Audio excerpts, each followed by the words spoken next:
Conservatism. Conservatism, as the name suggests, tries to conserve traditional values. In Western culture, conservatives usually promote the nuclear family, organized religion, the military, and property rights. Liberalism. Liberalism is usually cited as the dominant ideology in modern history. It usually likes that every single individual has his own rights, that the government has to be approved by its own people, and that everyone should be treated the same way before the law. It also likes free markets, elections between multiple political parties, a separation of powers into different branches of the government, a separation of religion from the government, a set of fundamental values written in the Constitution, privacy rights, freedom of speech, freedom of the press, freedom of assembly, and freedom of religion. Moderatism. Moderatism likes to stay within what is called the Overton window, which is the range of policies politically acceptable to the mainstream population. In most cases, moderates are apolitical, which means that they don't care, but they have a little bit of knowledge about politics. Capitalism. Capitalism is an economic system based on the private ownership of the means of production and their operation for profit. The central characteristics of capitalism are private property, free exchange, competition, division of labor, and social cooperation. Socialism.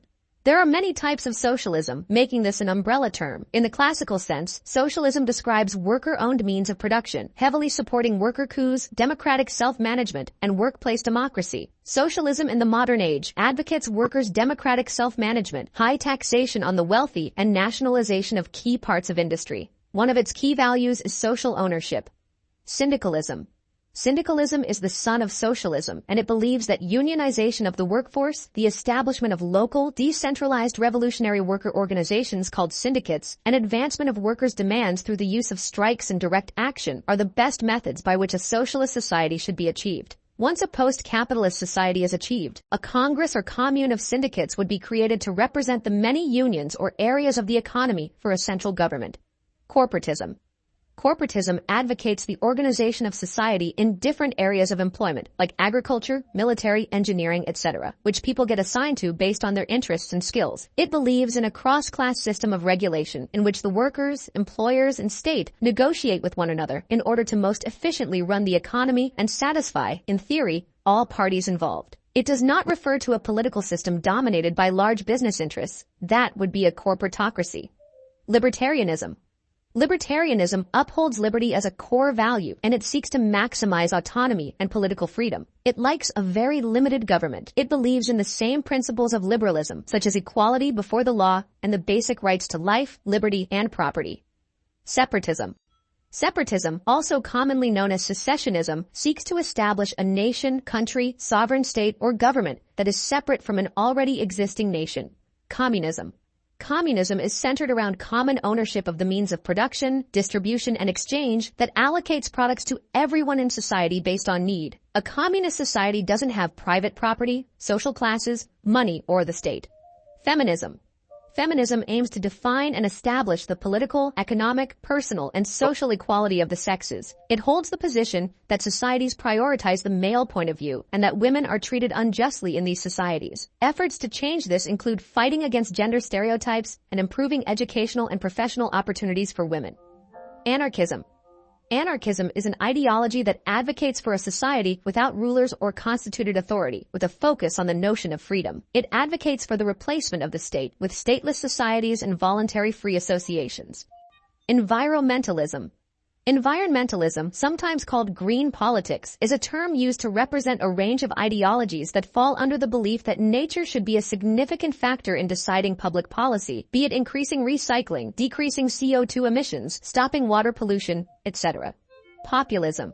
It focuses on appealing to a large number of people and their sensibilities, believing that what the masses want must be what the masses get. It can take on many forms, as its only requirement is that it represents a movement by the people for the people. This causes it to have no real political affiliation. It's often associated with democracies due to its reliance on popular support. It often divides the people from the elite, and it's frequently anti-establishment and anti-politics. Republicanism. Republicanism is an ideology centered around a system of government that is non-hereditary and, in opposition to monarchism, gives political power to its citizens in a state organized as a republic. Progressivism. Progressivism says that heritage that stems from the past is not to be held sacred and should instead be viewed as less important than societal progress. It's basically the opposite of conservatism. Imperialism. Imperialism has traditionally believed a country should expand its power or influence through military action. It was once very popular, and it was basically considerable as moderatism, but it has decreased in popularity over the years. Imperialism is noted for its war advocacy and belief that the powerful nations should rule over the weaker ones. It usually defends himself against accusations of oppression by insisting that colonized people benefit because the richer nations help them and give them things they couldn't get normally. Egalitarianism. Egalitarianism is a school of thought that builds on the concept of social equality, prioritizing it for all people. As such, all citizens of a state should be accorded equal rights and treatment under the law. Transhumanism. Transhumanism believes that everyone should upgrade themselves with technology to overcome both the most basic and most complex of humanity's challenges. The ultimate objective is for all people to reach immortality and an incredibly advanced mind and body. Communitarianism. Communitarianism is an ideology that emphasizes the well-being of and the importance of the community as the primary social unit. It will typically stress the idea that the left-right binary of politics is holding politics back, as well as argue that policies from both sides of the spectrum are complementary and necessary to benefit the community. It believes that absolute individualism is harmful when it contradicts the common good. Authoritarianism. Authoritarianism is a form of government characterized by a strong power, which is usually central, that demands obedience to authority and limited political and civil freedoms. For example, most classic monarchies are a form of authoritarianism. The ruler of an authoritarian country imprisons and persecutes its opponents. Fascism.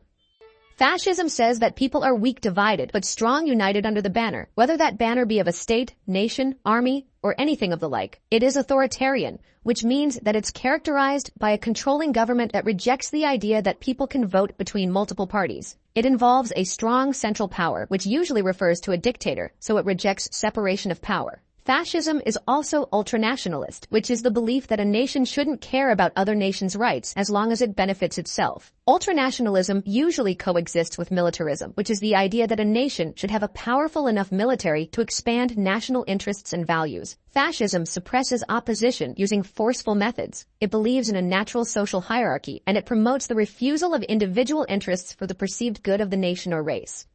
Nazism. Nazism is a form of fascism with a focus on its racist ideology, which says that the Aryan race is superior. It believes that the Aryan race should rule the rest of the world to make it better, thus being ultranationalist.